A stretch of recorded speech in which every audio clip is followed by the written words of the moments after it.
You know, in the passing of Scott Thorson in recent days, who was Liberace's pretty well common law husband for the years they lived together in the late 70s and 1980s, so much publicity was given to Thorson suing Liberace for palimony that they completely forgotten at the time, and he died a few years later, how important Liberace was.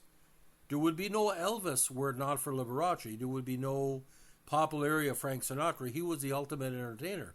And whether you disliked him because of his sexuality or disliked him because he's flamboyant on stage, we all knew he was gay. He gave a performance even on tape that, there was different specials. Everybody appreciated it, and probably not the greatest pianist of all time, but the best presentation. Because you look at Jerry Lee Lewis, he's not the greatest pianist of all time. Fats Domino, Liberace, but he was talent to burn. Now, Vlad Juviu, I can have a hard time saying it, Valentino Liberace, he was named after Valentino, was born on May 16th, 1919 in West Milwaukee, Wisconsin.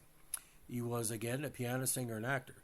He was born in Wisconsin to parents of Italian and Polish origin and enjoyed a career spanning 4 decades of concerts, recordings, TV, motion pictures, and endorsements. At the height of his fame from 50s to 70s, he was the highest paid entertainer in the world. Now, if you look at his concerts with the furs and the golden candelabras and the Rolls Royce, we still don't know who his taxman, but I'd like to know him because he probably helped him. He established a concert residence in Las Vegas and an international touring schedule. He embraced a lifestyle of flamboyant excess, both on and off the stage, because he worked hard and he played hard. Now, Liberace, known as Lee to his friends and Walter to his family, was born again on May 16, 19. His father, Valentino, was a casket maker from Formia in central Italy, where his father, musician Salvatore Sam Liberace, was born. His mother, Frances, was born in Menasha, Wisconsin, and was Polish. Liberace, like Elvis, had an identical twin who died at birth. He had 3 surviving siblings: his beloved brother George, who was a violinist, a sister Angelina, and younger brother Rudy. Rudolph Valentino Liberace, named after the actor due to his mother's interest in show business. Now, also known as Walter Buster Keys, Walter Liberace, Lee the Glitter Man, and Mr. Showmanship. His career was 50 years in length, and of course he died of AIDS in the mid-1980s from 1936 to 86. Now, Liberace's father played a French horn in bands and cinemas and often worked as a factory worker or laborer. While Sam encouraged music in his family, his wife Frances, despite having been a concert pianist before his marriage, believed music lessons and a record player to be unaffordable luxuries. This disagreement caused family disputes. Liberace later said, "My dad's love and respect for music created him a deep determination to give as his legacy to the world a family of musicians dedicated to advancement of the art." He began playing the piano at the age of 4. While Sam took his children to concert to further expose them in music, he was a taskmaster demanding high standards from the children about practice and performance. Liberace's prodigious talent was evident from his early years. Only, I think, Glenn Gould had that,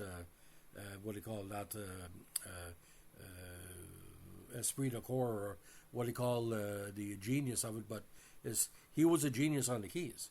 Now, by the age of 7, he was capable of memorizing difficult pieces. He studied the technique of Polish pianist Ignacy Jan Paderewski. At the age of 8, he met Paderewski backstage after a concert at the Pabst Theater in Milwaukee. "I was intoxicated by the joy I got from the great virtuoso's playing," Liberace said later. "My dreams were filled with fantasies of following his footsteps, and inspired and filled with ambition. I began to practice with a fervor that made my previous interest in the piano look like neglect." Paderewski later became a family friend, as well as Liberace's mentor, to whom the protege never missed any opportunities to pay a tribute. Now, the Depression was financially hard on the Liberace family. In childhood, Liberace suffered from a speech impediment. As a teen, he was taunted by neighborhood children who mocked him for his effeminate personality, his avoidance of sports, and his fondness for cooking and the piano. He was a master cook, by the way, in the famous David Letterman episode. Liberace concentrated on his piano, playing with the help of music teacher Florence Kelly, who oversaw Liberace's musical development for 10 years.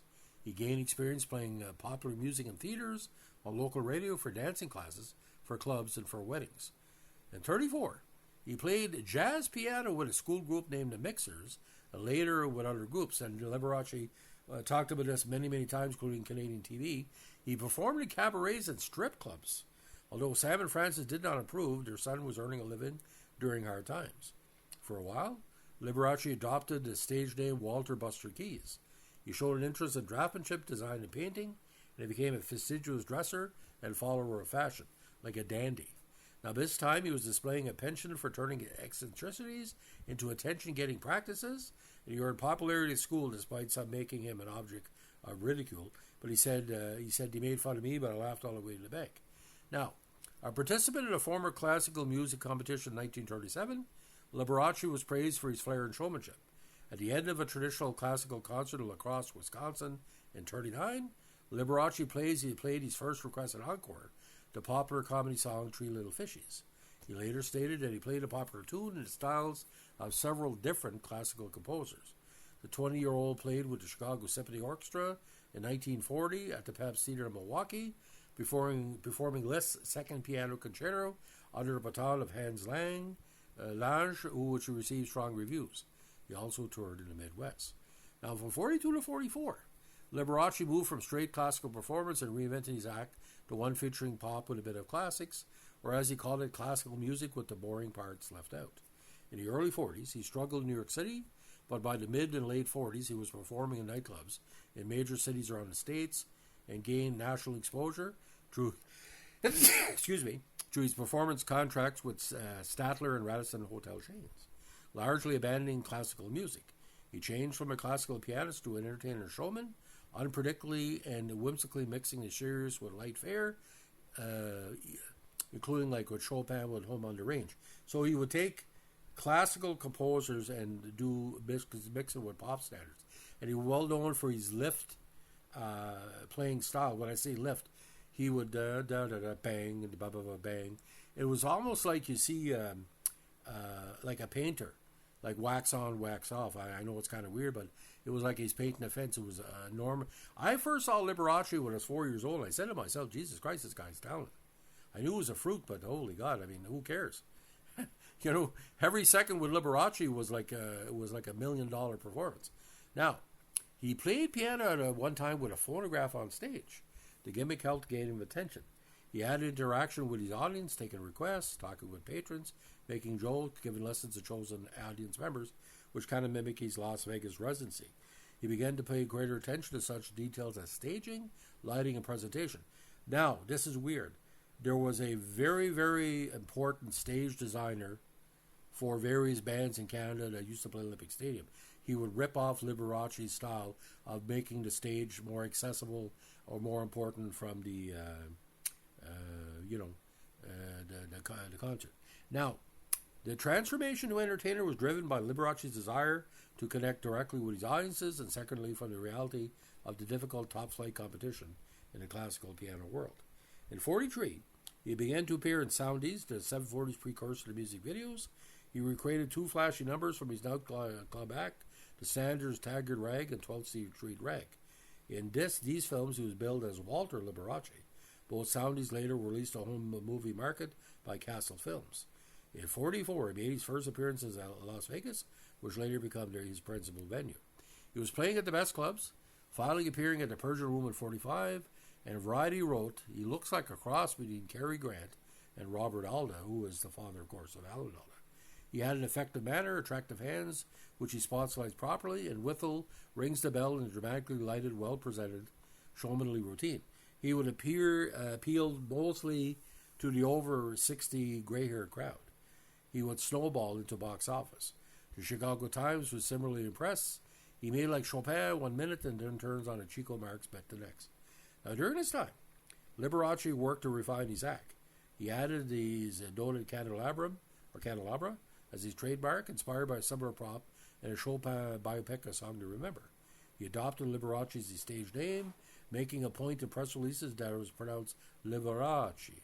He wore white tie and tails for best visibility in large halls. Besides clubs and occasional work as accompanist and rehearsal pianist, Liberace played for private parties, including ones at the Park Avenue home of millionaire oilman, of all people, J. Paul Getty. By 47, he was billing himself as Liberace, the most amazing piano virtuoso of the present day. In 53, this is where the big break came.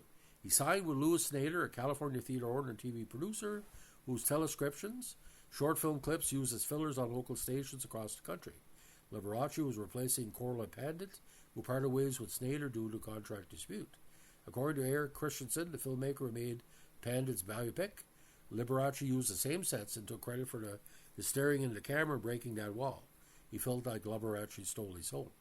Liberace had to have a piano to match his growing presence, so he bought a rare, oversized gold leaf Brut de Grande, which he hyped up in his press kit as a priceless piano. Later, he performed an array of extravagant, custom-decorated pianos, some encrusted with rhinestones and mirrors. He eventually moved to the LA neighborhood of North Hollywood in 47 and was performing in local clubs such as Ciro's and Mocambo for stars such as Rosalind Russell, Clark Gable, Gloria Swanson, and of all people, a mature Shirley Temple. He did not always play to pack rooms, and he learned to perform with extra energy to thinner crowds to maintain his enthusiasm. Now, when he created a publicity machine that helped to make him a star, he created success in many circuits behind Supper Club. Now, Supper Club, he was an intermission act. His ambition was to reach larger audiences as a headliner, a television, movie, and recording star. He began to expand his act and made it more extravagant, with more costumes and a larger supporting cast. His large-scale Las Vegas act became his hallmark, expanding his fan base and making him wealthy. Now, you look at Cher, you look at all the big female singers through the years, Madonna, the old lot to Liberace, to not only present the artist but make the stage show memorable. Now, his big major break came at Madison Square Garden in 54 when he earned a record $138,000, equivalent to $1.5 million in 2024 for one performance, was more successful than the great triumph his idol Paderewski had made 20 years earlier. He was mentioned as a sex symbol in the Chordette's 1954 number one hit, Mr. Sandman. By 55, he was making $50,000 per week, equivalent to $568,000 in 2024, at the Riviera Hotel and Casino in Las Vegas, and he had over 200 official fan clubs with 250,000 members. He was making over $1 million per year from public appearances and millions from television. He was frequently covered by the major magazines, and he became a pop culture superstar, but he became the butt of jokes by comedians in the public. Liberace also appeared on the March 8, 56 episode of the TV quiz program, You Bet Your Life, hosted by Groucho. Now, music critics were generally harsh in their assessment of his piano playing. Critic Louis Funky wrote about it after a Carnegie Hall concert. Liberace's music must be served with all available tricks, as loud as possible, as soft as possible, and as sentimental as possible. It's almost all showmanship topped by whipped cream and cherries. Now, do you call these techniques sloppy? Would include slackness of rhythm, wrong tempos, distorted phrasing, and excess of prettification and sentimentality, a failure to stick to what the composer had written. Now, Liberace once stated, and I tend to agree, I don't give concerts, I put on a show. Unlike the concerts of classical pianists that normally ended with applause and a retreat off stage, Liberace shows ended with the public invited on stage to touch his clothes, piano, jewelry, and hands. And he basically said in Las Vegas, you might as well touch it, you're paying for it. Kisses, handshakes, hugs, and caresses usually followed. A critic summarized his appeal near the end of Liberace's life. Mr. Showmanship had another more potent drawing power to the show, the warm and wonderful way he works his audience. Surprisingly enough, behind the glitz glitter, the corny false modesty, and the shy smile, he exudes a love that has returned to him 1,000-fold. Now, we're going to wrap up this because you can't cover Liberace's career in just one podcast.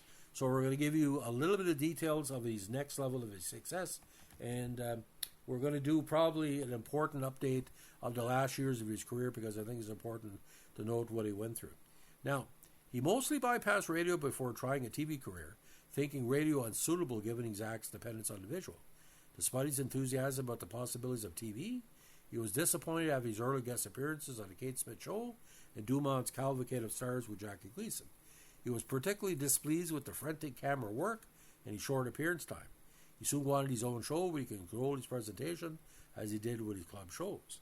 His first show on local television in LA was a smash hit, earning the highest ratings of any local show, which he parlayed in a sold-out appearance at the Hollywood Bowl. It led to a summer replacement program for Dinah Shore. Now, the 15-minute network TV program, The Liberace Show, began on July 1st, 52, but did not lead to a regular network series. Instead, producer Duke Goldstone mounted a film version of Liberace's local show, performed before a live audience for syndication in 53, and sold it to scores of local stations. The widespread exposure of the syndicated series made the pianist more popular and prosperous than ever. His first 2-year earnings from TV alone netted him $7 million, and on future reruns he earned up to 80% of the profits.